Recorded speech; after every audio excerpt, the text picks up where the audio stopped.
আলিফ লাম মিম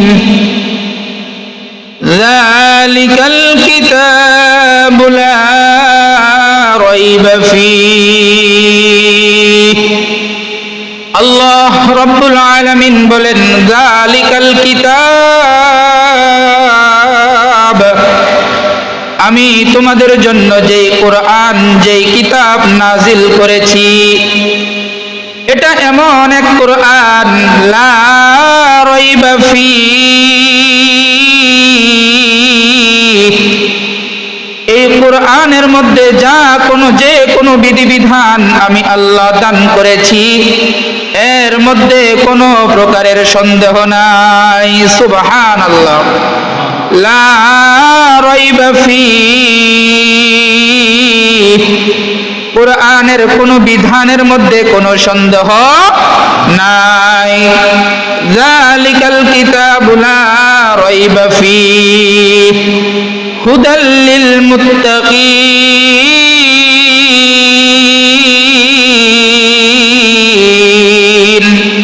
এটা আমি মুত্তাকিনদের জন্য হেদায়েতের স্বরূপ বানিয়েছি। সুবহানাল্লাহ।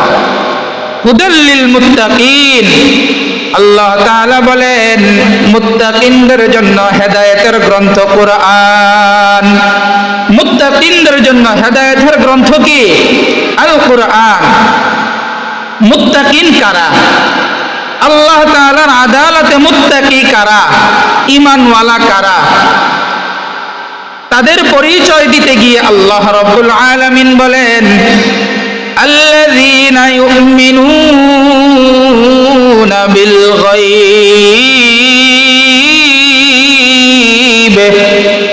মুত্তাকিন হলো তারা যারা গায়েবের উপর ঈমান এনেছে। সুবহানাল্লাহ।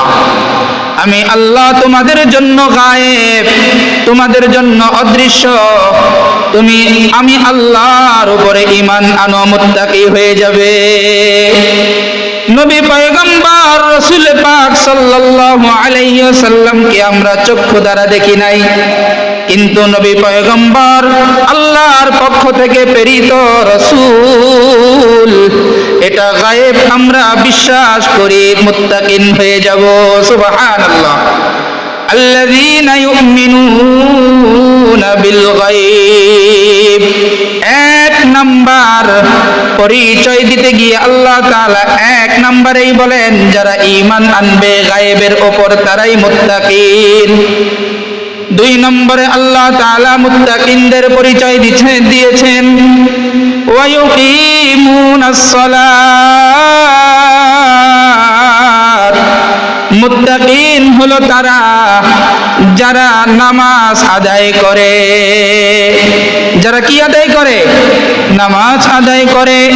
আল্লাহ তাআলা মুত্তাকিনদের পরিচয় দিতে গিয়ে দুই নম্বরে নামাজ আদায় করার কথা বলেছেন। কি আদায় করার কথা? নামাজ আদায় করার কথা। সুতরাং আয়াতের দ্বারা বোঝা যায় যারা নামাজ পড়ে তারা মুত্তাকিন, যারা নামাজ পড়ে না তারা মুত্তাকিন না। ঠিক কি না? নামাজ যারা আদায় করে তারা আল্লাহ তাআলার আদালতে মুত্তাকিন, যারা নামাজ আদায় করে না আল্লাহ তাআলার এই আয়াতের দ্বারা বোঝা যায় তারা আল্লাহ তাআলার আদালতে কি না? মুত্তাকিন না। আসসালামু আলাইকুম ওয়া রাহমাতুল্লাহি ওয়া বারাকাতুহু।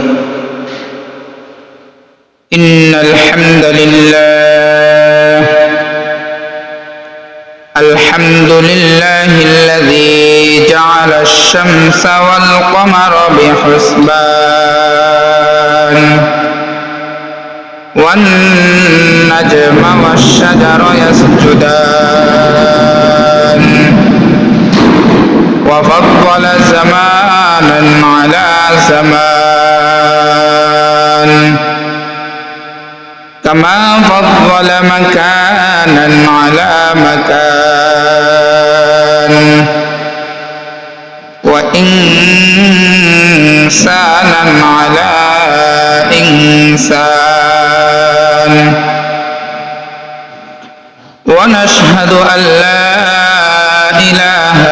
إلا الله وحده لا شريك له ونشهد أن سيدنا وسندنا وحبيبنا وطبيب قلوبنا ومولانا محمدا عبده ورسوله صلى الله تعالى عليه وعلى آله وأصحابه وبارك وسلم تسليما كثيرا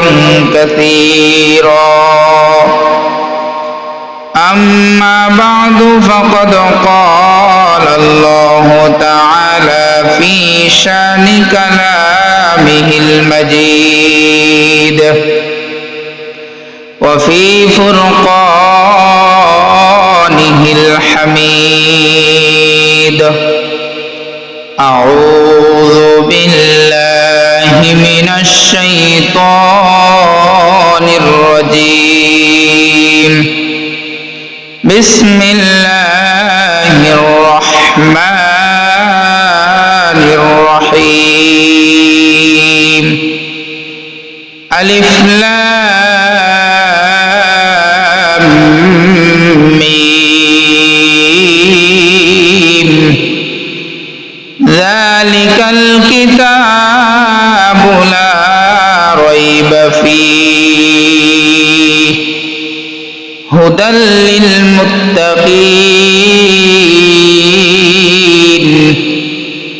الذين يؤمنون بالغيب ويقيمون الصلاة ومما رزقناهم ينفقون صدق الله مولانا العظيم وصدق على رسوله النبي الكريم ونحن على ذلك لمن الشاهدين والشاكرين والحمد لله رب العالمين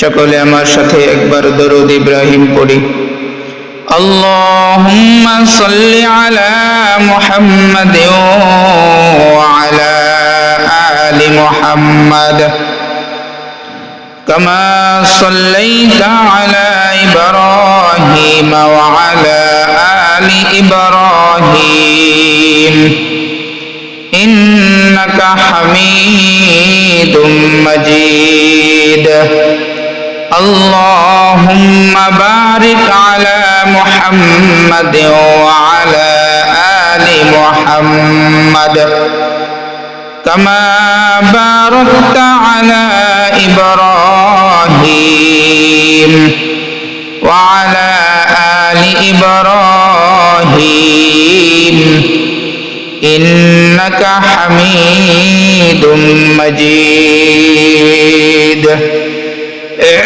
আলহামদুলিল্লাহ সুম্মা আলহামদুলিল্লাহ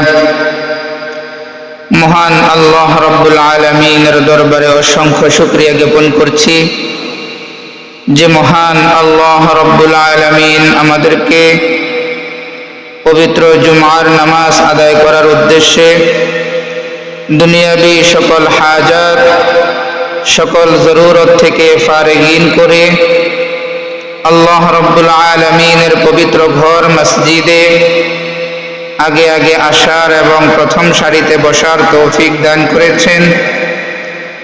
জবান খুলে অন্তরের অন্তঃস্থল থেকে সেই মালিকের দরবারে একবার কালিমাত শুকর আদায় করছি, আলহামদুলিল্লাহ। যে মহান আল্লাহ রাব্বুল আলামিন আমাদেরকে দুনিয়ার বুকে পাঠিয়েছেন, পাশাপাশি মুসলমানের কাতারে আমাদেরকে নাম লিখিয়েছেন, পাশাপাশি ঈমানের মতো একটি বড় নিয়ামত দান করেছেন। এবং সুস্থতার নিয়ামতের সাথে মসজিদে আসার এবং বসার তৌফিক দান করেছেন, এই জন্য আরো একবার শুকরিয়া জ্ঞাপন করছি আলহামদুলিল্লাহ। সুস্থতা এটা আল্লাহ তাআলার পক্ষ থেকে একটি বিশেষ নিয়ামত। এটা কত বড় নিয়ামত বুঝে আসে তখন যখন অসুস্থতা ধরা দেয়। অসুস্থতা যখন মানুষের মধ্যে ভেসে বেড়ায় তখন বুঝে আসে সুস্থতার নিয়ামতটা কত বড় নিয়ামত।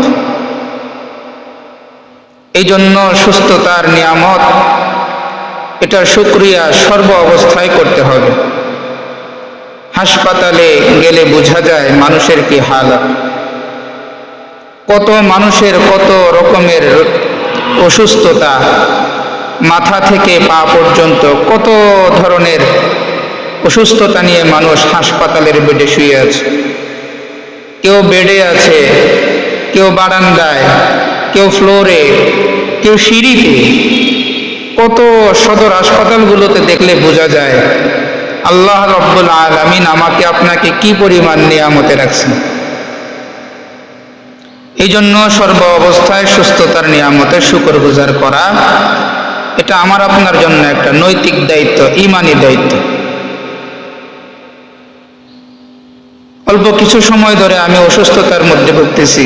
এই গত রাতেও আমার এমন পরিমাণে কোমরের ব্যথা দেখা দিছে, সারা রাত কোমরের ব্যথায় এক ফোঁটাও নিদ্রায় যাওয়ার মতো অবস্থায় ছিলাম না।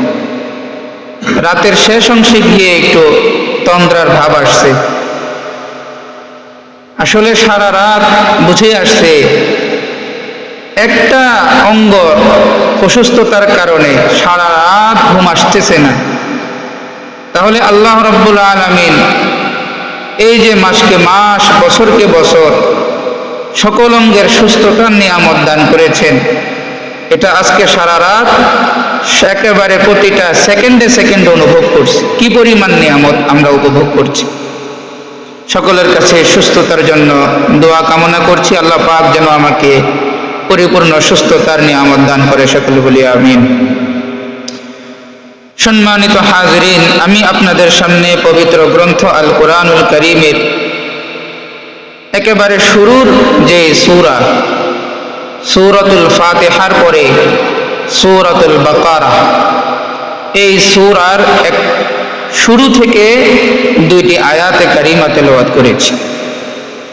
আল্লাহ রাব্বুল আলামিন চাহিত উক্ত আয়াতের তরজমা এবং আয়াতের আঙ্গিকে কিছু হাদিসের দলিল সহ আপনাদের সামনে আজকে আলোকপাত করব ইনশাআল্লাহ। ওমা তৌফিকি ইল্লা বিল্লাহ। আল্লাহ রাব্বুল আলামিন আমাকে আপনাকে দুনিয়ার বুকে পাঠিয়েছেন। কেহই আমি আর আপনি নিজ ইচ্ছায় আসি নাই, নিজ ইচ্ছাও যাওয়ার কোনো সুযোগ নাই। পাঠানেওয়ালা কে? আল্লাহ। আবার যখন হায়াত ফুরিয়ে যাবেন, আজরাইলের মাধ্যমে দুনিয়া থেকে চিরবিদায় নিয়ে যাবেন, তিনি কে? আল্লাহ। তাহলে বাকি এই অল্প সময়ের হায়াতটা এটাও কাটাতে হবে কার অনুপাতে? আল্লাহ তাআলার বিধান অনুপাতে। কথা বলুন ঠিক কিনা? তো আল্লাহ রাব্বুল আলামিন আমাকে আপনাকে দুনিয়ার বুকে পাঠিয়েছেন সর্বোপরি একটি বড় বদৌলত দিয়ে। সেটা হলো আমি আর আপনি হলো মানব জাতি, ইনসান। মানব জাতি কি? ইনসান, মানুষ, বনি আদম। আল্লাহ রাব্বুল আলামিন চাইলেই পারতেন আমাকে আপনাকে রাস্তার কুকুর বানিয়ে পাঠাইতে, পারতেন কিনা? চাইলেই পারতেন আমাকে আপনাকে বৃক্ষ হিসাবে দুনিয়ায় পাঠাইতে, চাইলেই পারতেন নদী নালা হিসাবে দুনিয়ায় পাঠাইতে। কিন্তু আল্লাহ জাল্লা জালালুহু শানে শানুহু আমাকে আপনাকে আশরাফুল মাখলুকাত বনি আদম হিসাবে দুনিয়ার বুকে পাঠিয়েছেন। সুবহানাল্লাহ। শুধু তাই নয়, দুনিয়ার বুকে পাঠানোর সময় আল্লাহ রাব্বুল আলামিন আমাদেরকে আশরাফুল মাখলুকাত বনি আদমের মধ্যে সবচাইতে দামি যেই ধর্ম ইসলাম, মুসলমান মা বাবার ঘরে দুনিয়ার বুকে আমাকে আপনাকে পাঠিয়েছেন, এটাও আল্লাহ রাব্বুল আলামিনের পক্ষ থেকে একটি বড় নিয়ামত। শুধুই তাই নয়, আল্লাহ রাব্বুল আলামিন আমাকে আপনাকে পৃথিবীর শুরু লগ্ন থেকে কিয়ামত পর্যন্ত যত উম্মত দুনিয়ার বুকে আসবে এসেছে, সকল উম্মতের মধ্যে সবচাইতে দামি উম্মত হিসাবে আমাকে আপনাকে দুনিয়ার বুকে পাঠিয়েছেন। সুবহানাল্লাহ। কারণ দুনিয়ার শুরু লগ্ন হযরত আদম আলাইহিস সালাতু ওয়াস সালাম থেকে নবী পয়গম্বর রাসূল পাক সাল্লাল্লাহু আলাইহি ওয়াসাল্লাম পর্যন্ত যত নবী দুনিয়াতে এসেছেন, সকল নবীদের মধ্যে আমাদের নবী মুহাম্মদুর রাসূলুল্লাহ সাল্লাল্লাহু আলাইহি ওয়াসাল্লাম সর্বশ্রেষ্ঠ নবী। সুবহানাল্লাহ। এই নবীর উম্মত হিসাবে আমরা সর্বশ্রেষ্ঠ উম্মত। সুবহানাল্লাহ। যাহা হোক, আল্লাহ রাব্বুল আলামিন আমাদেরকে সর্বপ্রকারের শ্রেষ্ঠত্ব দান করে দুনিয়ার বুকে পাঠিয়েছেন। আল্লাহ রাব্বুল আলামিনের কোনো না কোনো মাকসাদ আছে, আছে না নাই? অবশ্যই আছে। আল্লাহ রাব্বুল আলামিন মাকসাদ ছাড়া দুনিয়ায় আমাকে আপনাকে পাঠায় নাই। আল্লাহ তাআলা বলেন, বান্দা তুমি যদি মনে করো তোমাকে আমি এমনি এমনি পাঠাইছি, আমার কোনো মাকসাদ নাই, কোনো উদ্দেশ্য নাই, তাহলে তুমি ভুলের স্বর্গে, বোকার স্বর্গে বাস করছো। আল্লাহ রাব্বুল আলামিন আমাদেরকে কয়েকটি মাকসাদ দিয়ে দুনিয়ায় পাঠিয়েছেন। মাকসাদ অনুপাতে চললে পরকাল হবে শান্তির ঠিকানা, মাকসাদের বাহিরে চললে পরকাল হবে জাহান্নাম ঠিকানা।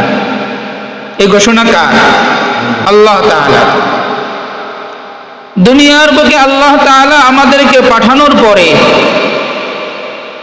যতগুলো মাকসাদ আমাদের জন্য দান করেছেন, যতগুলো বিধান দান করেছেন, ঈমানের পরে সবচাইতে বড় দায়িত্ব এবং বিধান হলো as-সালাত তথা নামাজ। তথা কি? নামাজ। একজন মুসলমান হিসাবে আমার আপনার জন্য সর্বোচ্চ দায়িত্ব হলো নামাজ আদায় করা। কি আদায় করা? নামাজ আদায় করা। এটা আমার আপনার জন্য সর্বোচ্চ দায়িত্ব। যে আয়াতে কারিমা সূরাতুল বাকারা থেকে আমি আপনাদের সামনে তেলাওয়াত করেছি, উক্ত আয়াতের মধ্যে আল্লাহ রাব্বুল আলামিন বলেন, বিসমিল্লাহির রহমানির রহিম, আলিফ লাম মিম, যালিকাল কিতাবু লা রাইবা ফীহি। আল্লাহ রাব্বুল আলামিন বলেন, যালিকাল কিতাব, আমি তোমাদের জন্য যেই কোরআন, যেই কিতাব নাজিল করেছি, এটা এমন এক কোরআন, লা রাইবা ফীহি, এই কোরআনের মধ্যে যে কোনো বিধিবিধান আমি আল্লাহ দান করেছি, এর মধ্যে কোনো প্রকারের সন্দেহ নাই। সুবহানাল্লাহ। লা রাইবা ফীহি, কোরআনের কোনো বিধানের মধ্যে কোনো সন্দেহ নাই। যালিকাল কিতাবু লা রাইবা ফীহি হুদাল লিল মুত্তাকিন,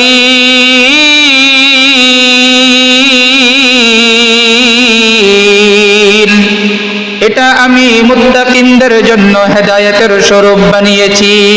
সুবহানাল্লাহ। হুদাল লিল মুত্তাকিন, আল্লাহ তাআলা বলেন মুত্তাকিনদের জন্য হেদায়েতের গ্রন্থ কোরআন। মুত্তাকিনদের জন্য হেদায়েতের গ্রন্থ কি? আল কোরআন। মুত্তাকিন কারা? আল্লাহ তাআলার আদালতে মুত্তাকি কারা? ঈমানওয়ালা কারা? তাদের পরিচয় দিতে গিয়ে আল্লাহ রাব্বুল আলামিন বলেন, আল্লাযীনা ইউমিনুনা বিল গায়ব, মুত্তাকিন হলো তারা যারা গায়েবের উপর ঈমান এনেছে। সুবহানাল্লাহ। আমি আল্লাহ তোমাদের জন্য গায়েব, তোমাদের জন্য অদৃশ্য। আমি আল্লাহর উপরে ঈমান আনো, মুত্তাকি হয়ে যাবে।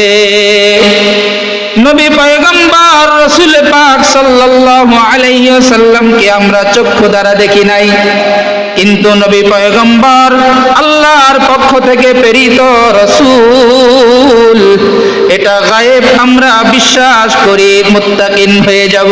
সুবহানাল্লাহ।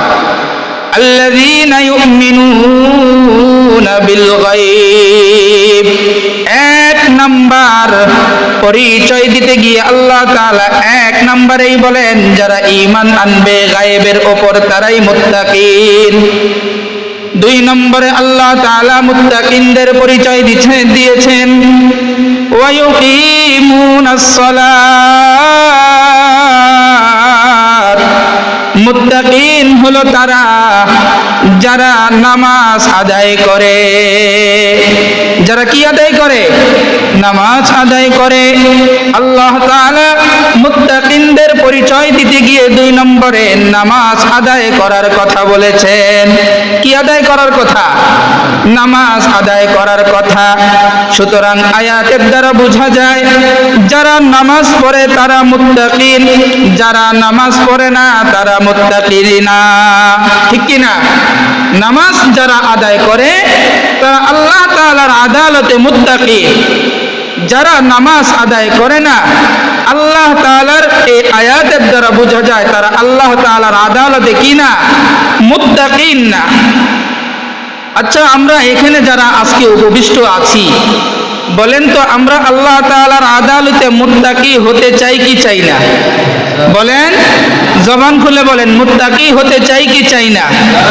মুত্তাকিন হতে হলে আল্লাহ তাআলার আদালতে আমাকে আর আপনাকে মুত্তাকিন হতে হলে নামাজ ছেড়ে মুত্তাকি হওয়া যাবে না নামাজ আদায় করে? কথা বলেন, কি আদায় করে? নামাজ আদায় করে। ঈমান আছে সবাই বলি, মুত্তাকিনের কাতারে নাম লেখাইতে সবাই চাই, কিন্তু নামাজ আদায় করতে চাই না এমন মুসলমান আছে না নাই? কথা বলেন, আছে না নাই? আমাদের সমাজে, আমাদের দেশে অনেক মুসলমান আছে জান্নাত চাই, আল্লাহ তাআলার রাজামন্দিও চাই, কিন্তু কোন তরিকায় চললে, কিভাবে চললে জান্নাত পাওয়া যাবে, আল্লাহ তাআলার সন্তুষ্ট অর্জন করা যাবে, এই পথ এই তরিকা জানতেও চাই না, জানার চেষ্টাও করি না। কথা বলুন, ঠিক কিনা?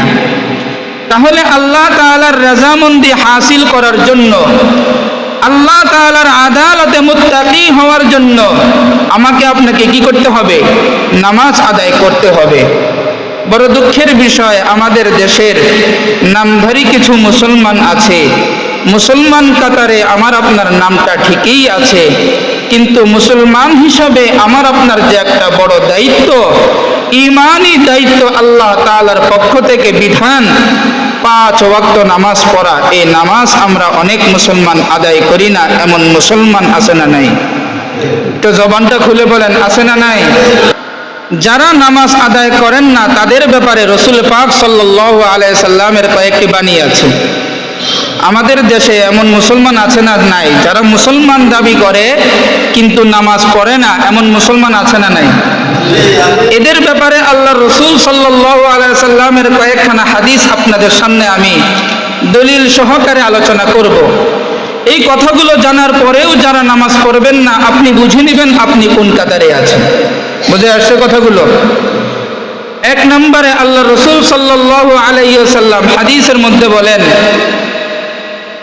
হাদিসের গ্রন্থ তিরমিজি শরীফের 2618 নম্বর হাদিস, রাসূল পাক সাল্লাল্লাহু আলাইহি ওয়াসাল্লাম বলেন, عن جابر بن عبد الله رضي الله تعالى عنه قال قال رسول الله صلى الله عليه وسلم বাইনাল কুফরি ওয়াল ঈমানি তারকুস সালাহ।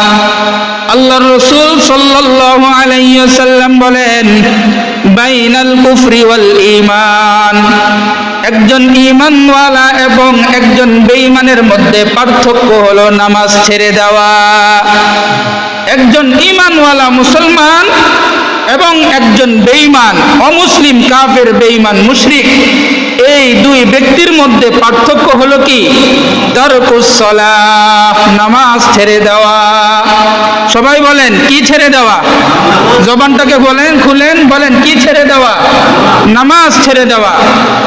দেখবেন একজন মুসলমান আরেকজন বেঈমান যখন কথা বলবে, গল্প করবে, রাস্তায় দাঁড়িয়ে, দোকানে চায়ের আড্ডায় বসে, যখনই নামাজের জন্য আজান হয়ে যাবে, বেঈমান তার ঘরে চলে যাবে, মুসলমান সে মসজিদে প্রবেশ করবে। ঠিক কি না?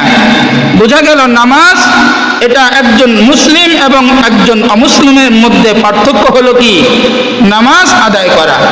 একজন বেঈমানও যদি নামাজ না পড়ে এবং একজন মুসলমানও যদি নামাজ না পড়ে, কেমন যেন বেঈমান এবং মুসলমানের মধ্যে একাকার হয়ে গেল। বুঝে আসেনি কথা? এই জন্য রাসূল পাক সাল্লাল্লাহু আলাইহি ওয়াসাল্লাম বলেন, বাইনাল কুফরি ওয়াল ঈমানি তারকুস সালাহ, একজন কুফর এবং একজন বেঈমানের মধ্যে এবং মুসলমানের মধ্যে পার্থক্য হলো নামাজ ছেড়ে দেওয়া। এই হাদিসের আঙ্গিকে বোঝা যায়, যেই মুসলমান সে মুসলমানিত্ব দাবি করে, আবার নামাজও তরক করে, ছেড়ে দেয় ইচ্ছাকৃতভাবে, ওই ব্যক্তির মধ্যে আর কাফেরের মধ্যে কোনো পার্থক্য নাই। কথা বুঝে আসতেছিনি? 2 নম্বর, তিরমিজি শরীফের 2619 নম্বর হাদিস, আল্লাহর রাসূল সাল্লাল্লাহু আলাইহি ওয়াসাল্লাম বলেন, ক্বালা রাসূলুল্লাহ সাল্লাল্লাহু আলাইহি ওয়াসাল্লাম, বাইনাল আবদি ওয়া বাইনাশ শিরকি আও বাইনাল কুফরি তারকুস সালাত। একজন ঈমানওয়ালা বান্দার মাঝে, খুব ভালো করে লক্ষ্য করবেন, একজন ঈমানওয়ালা বান্দার মাঝে এবং একজন শিরকি বান্দার মাঝে এবং একজন কুফরি বান্দার মাঝে পার্থক্যটা হলো নামাজ ছেড়ে দেওয়া। তার মানে হলো, যেই ব্যক্তির অন্তরে কুফরি আছে, যেই ব্যক্তির অন্তরের মধ্যে শিরকি আছে, ওই দুই ব্যক্তির যেই অবস্থা, একজন মুসলমান সে নামাজ ছেড়ে দেওয়ার কারণে তারও সেই অবস্থা। বুঝে আসছেনি কথাগুলো?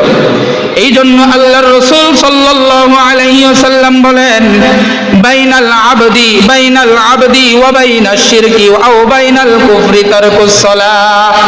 যেই ব্যক্তি নামাজ ছেড়ে দিল, ওই ব্যক্তির মধ্যে আর কুফরির মধ্যে আর শিরকের মধ্যে কোনো পার্থক্য নাই। 3 নম্বরে, তিরমিজি শরীফের 2622 নম্বর হাদিস, قال رسول الله صلى الله عليه وسلم, العقد الذي بيننا وبينهم الصلاة। আল্লাহর রাসূল সাল্লাল্লাহু আলাইহি ওয়াসাল্লাম বলেন, আমাদের মাঝে আর কাফেরদের মাঝে পুরস্কারের পার্থক্য হলো নামাজ। আল্লাহর রাসূল বলেন, আমাদের মাঝে আর কাফেরদের মাঝে পুরস্কারের পার্থক্য কি? as-সালাত, তথা নামাজ। মানে একজন ঈমানওয়ালা মুসলমান সে নামাজ আদায় করার কারণে আল্লাহ তাআলার হাসরের ময়দানে এই নামাজের বিনিময়ে পুরস্কার হিসাবে পাবে সে জান্নাত। পুরস্কার হিসেবে কি পাবে? জান্নাত পাবে। আর একজন বেঈমান, মুশরিক, কাফের, সে নামাজ না পড়ার কারণে তার পুরস্কার হবে জাহান্নাম। বুঝে আসছেনি কথাগুলো? তাহলে একজন বেঈমান এবং একজন মুশরিকের মধ্যে পার্থক্য হলো নামাজ। এই কথাগুলো কার কথা? বলেন, কথাগুলো কার? রাসূল পাক সাল্লাল্লাহু আলাইহি সাল্লাম বলতেছেন। এরপরে দেখেন কি বলেন। এবারে আসেন, এই যে 5 ওয়াক্ত নামাজ আদায় করা আমার আপনার জন্য ফরজ, এটা কার পক্ষ থেকে ফরজ? কথা বলেন, কার পক্ষ থেকে? আল্লাহ তাআলার পক্ষ থেকে দৈনন্দিন 5 ওয়াক্ত নামাজ আদায় করা কি ফরজ। এই 5 ওয়াক্তর মধ্যে সবচাইতে অলসতা এবং শয়তানের ওয়াসওয়াসা আমাদের মধ্যে যেই 2 ওয়াক্তের মধ্যে আসে, সেটা হলো এশারের নামাজ আর ফজরের নামাজ। ঠিক কি না? এই দুই ওয়াক্তে কি আসে? অলসতাও আসে, শয়তানের প্রভাবিতও বেশি হয়। কোন দুই ওয়াক্ত? এশারের ওয়াক্ত এবং ফজরের ওয়াক্ত। অথচ বড় মজার বিষয় হলো আল্লাহ তাআলার কাছে এই দুই ওয়াক্তের ফজিলত সবচাইতে বেশি। সুবহানাল্লাহ, বলেন না সুবহানাল্লাহ। দেখেন রাসূল পাক সাল্লাল্লাহু আলাইহি সাল্লাম বলেন, কি বলেন? এই হাদিসটি মুসলিম শরীফের মধ্যে 1377 নম্বর হাদিস, হযরত উসমান গনি রাদিয়াল্লাহু তাআলা আনহু থেকে বর্ণিত। ক্বালা রাসূলুল্লাহ সাল্লাল্লাহু আলাইহি ওয়াসাল্লাম, মান সাল্লাল ইশা ফি জামাআ ফাকান্নামা ক্বামা নিসফাল লাইল। রাসূল পাক সাল্লাল্লাহু আলাইহি ওয়াসাল্লাম বলেন, মান সাল্লাল ইশা ফিল জামাআ, ভালো করে খেয়াল করবেন। রাসূল বলেন, মান সাল্লাল ইশা ফিল জামাআ, যেই ব্যক্তি এশারের নামাজ জামাতের সাথে আদায় করলো। বলেন কোন নামাজ? মান সাল্লাল ইশা ফিল জামাআ, রাসূল বলতেছেন যে ব্যক্তি এশারের নামাজ জামাতে আদায় করলো, ফাকান্নামা ক্বামা নিসফাল লাইল, ওই ব্যক্তির আমলনামায় রাতের অর্ধরাত পর্যন্ত নামাজ আদায় করার সওয়াব উঠে যায়। সুবহানাল্লাহ, অর্ধরাত পর্যন্ত আপনি নামাজ আদায় করলে আপনার আমলনামায় যে সওয়াব যুক্ত হইতো, রাসূল বলেন যে ব্যক্তি মান সাল্লাল ইশা ফিল জামাআ, এশারের নামাজ জামাতে আদায় করলে অর্ধরাত নামাজ আদায় করার সওয়াব মিলে। সুবহানাল্লাহ। এরপরে দেখেন কি বলে, ওয়ামান সাল্লাস সুবহা ফি জামাআ, এবং সাথে সাথে যদি ওয়ামান সাল্লাস সুবহা, ফজরের নামাজ ফি জামাআ, জামাতের সাথে পড়ে, রাসূল বলেন ওই ব্যক্তির আমলনামায় সারা রাত দাঁড়িয়ে দাঁড়িয়ে নামাজ আদায় করলে যেই সওয়াব, এক ব্যক্তি যদি এশারের নামাজ জামাতে পড়ে এবং ফজরের নামাজও জামাতে পড়ে, ওই ব্যক্তি যদি সারা রাত ঘুমাও যায়, আল্লাহর রাসূল বলেন তার নিদ্রাটাও নামাজের সওয়াব। সুবহানাল্লাহ। আপনি এশারের নামাজ জামাতে পড়লেন এবং ফজরের নামাজ জামাতে পড়লেন, সওয়াব কি? সারা রাত ঘুম গেলেন। বলেন সারা রাত কি গেলেন? ঘুমিয়ে গেছেন। এরপরেও আপনার আমলনামায় কি? সারা রাত দাঁড়িয়ে দাঁড়িয়ে যে নামাজ আদায় করলে যে পরিমাণ সওয়াব, এই পরিমাণ সওয়াব আল্লাহ তাআলা আপনার আমলনামায় দান করবে। সুবহানাল্লাহ। বড় দুঃখের বিষয়, পরিতাপের বিষয়, আমাদের বর্তমান মুসলমানদের এই দুই ওয়াক্তের মধ্যেই বেশি অলসতা। কথা বলুন ঠিক কিনা? অনেক মুসলমান আছে যেই মুসলমানদের আমলনামায়, আমি নাম ধরেও বলতে পারবো, কোনো সমস্যা হবে না, 1.5 বছরের উপরে আপনাদের এলাকায় ইমামতির দায়িত্ব পালন করি। তো আমাদের মধ্যে অনেক মুসলমান আছে, মুসলমান দাবি করি, কিন্তু মাসকে মাস, বছরকে বছর এশারের নামাজটাও নাই, ফজরের নামাজটাও নাই, এমন মুসলমান আছে না নাই? জবান খুলেন, আছে না নাই? মুসলমান খুব মনোযোগ দিয়ে শুনবেন।